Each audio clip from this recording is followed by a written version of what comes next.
این آتی خانم زیبای ما از یه راه دور اومده کلینیک ساغر یه کارهای خیلی طبیعی توی صورتش انجام بده، فقط برای کانتورینگ صورتش.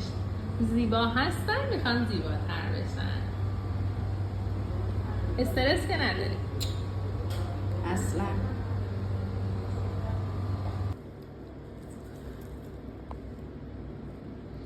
دقت رو شما در تزریق میتونید ببینید. واقعا هنر دست دکتر ساغر.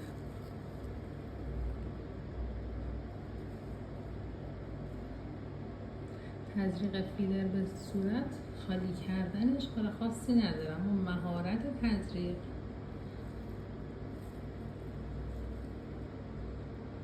اون متفاوت هستش.